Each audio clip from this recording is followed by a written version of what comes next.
getting a lot of Dokapon cards.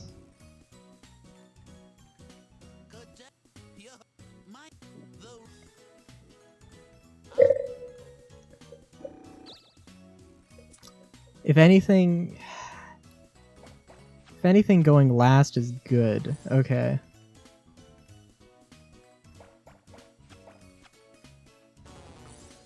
Although, how well? Okay, how good my memory is, we'll have to see.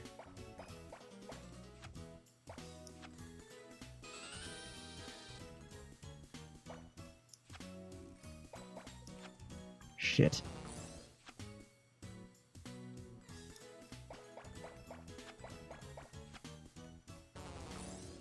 Okay. Does Hammond remember? He does. Congratulations. Oh shit. This is where it all falls apart.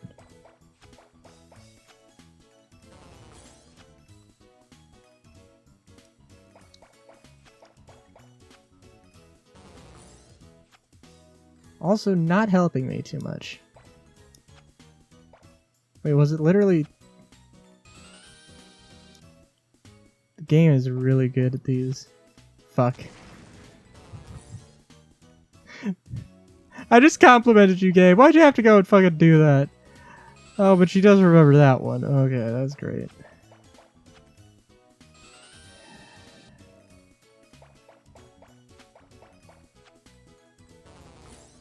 There's not that many decisions left. Yeah.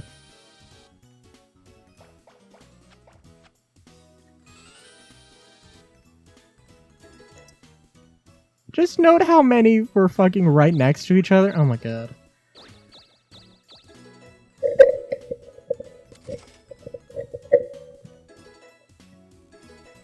Passion Mag 1.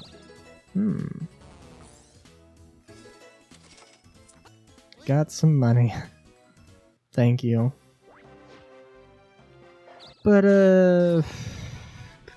yeah, oh man, so the Hotline Miami video that part 5, oh my god, you know, that was interesting thing of, it's been a long time. I forgot that I recorded, like, a long time ago, so... Okay, so I recorded, like, the first Hotline Miami 2 video, or, like, the first recording session was, like, you know, the same day that I finished Hotline Miami 1, or the same day that I finished that recording session. Then Hotline Miami, the next session for Hotline Miami 2 was, I can't remember exactly, but apparently 11 months ago, or 11 months after the first recording session. And then the next one was the same day, and then the next one was like a week ago, which was the 5 months. So it's a really weird series, is what I'm trying to say. But it's such a okay, I don't want to say it's a bad level, because part of it, like, they don't explain how the character works. They don't explain how the writer works. And I was confused. I didn't remember. I mean, I found out pretty quickly, right? I figured out what his deal was, except I didn't actually, because as it turns out, that character actually has a rage mode. So the whole deal, for some context, the writer is a potential pacifist, where you typically you have you knock people out instead of actually outright killing them. But if you do executions, then you will go into rage mode, and then actually, then you'll actually have murder in your veins or whatever.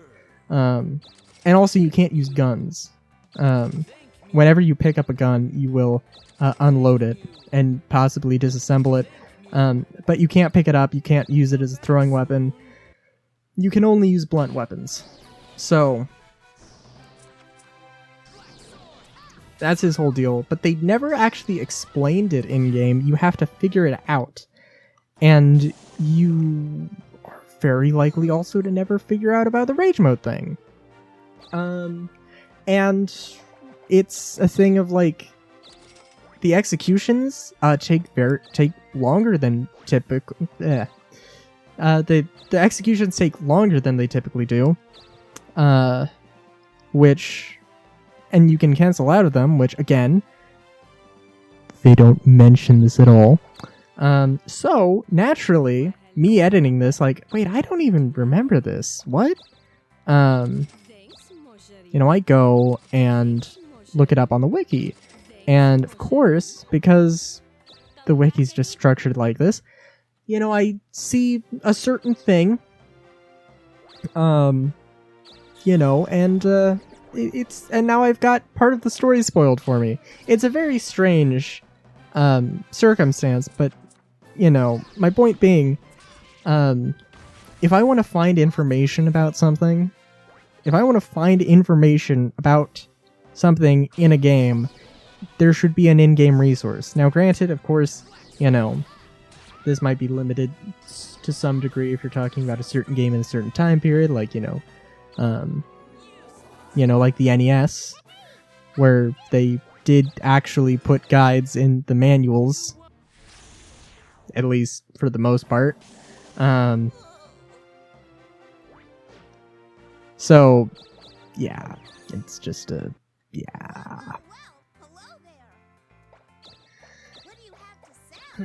So the fact that they don't actually properly explain how the character works, is, yeah.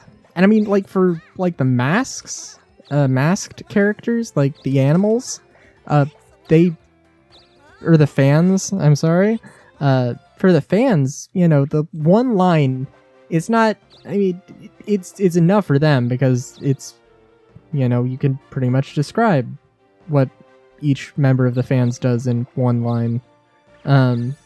Doesn't explain all their intricacies, but, and of course, doing that is going to be much more,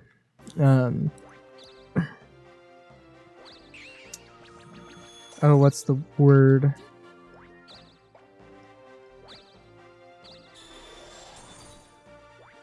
It would be much more heavy-handed if it's like, hey, this is how, this is how Ash and this is how the Swan twins work, or whatever I can't remember. I remember one was Ash, but I can't remember the other one. The point being, just give us information. If you're gonna have a thing, explain it to some degree, or at least have some resource for it.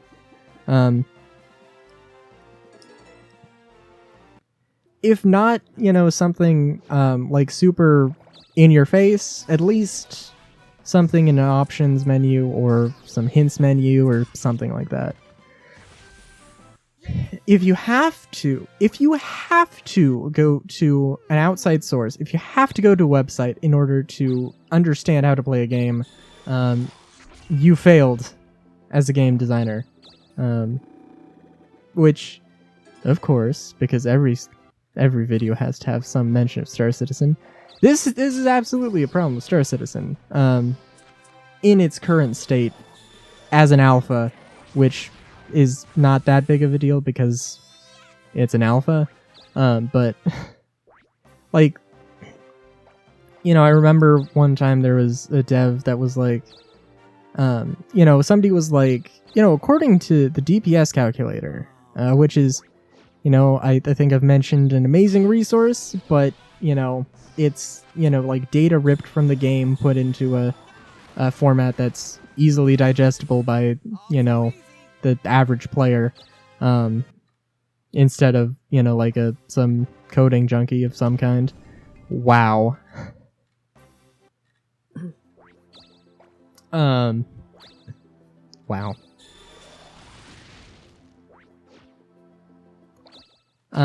Yeah, and one of the devs was like, yeah, no, so the way that they, like, say this information isn't accurate. It was specifically, like, how the HP, is determined, which in the DPS calculator, it's all, like, it's all an aggregate score, so, like, it's all combined together, but that's not how it works. You know, you might have a thing where this wing has, you know, 50 health and the main body has 50 health, but then, you know, the DPS calculator is going to say that it has 100 health instead of, you know, 2 things, and it's, you know, they've got specific hitboxes, and, you know, it's just not how it works. So, in-game information. If you want me to... If you have a thing in-game, tell me the thing in-game. It doesn't have to be necessarily the best explanation ever, but at least something. Give me something.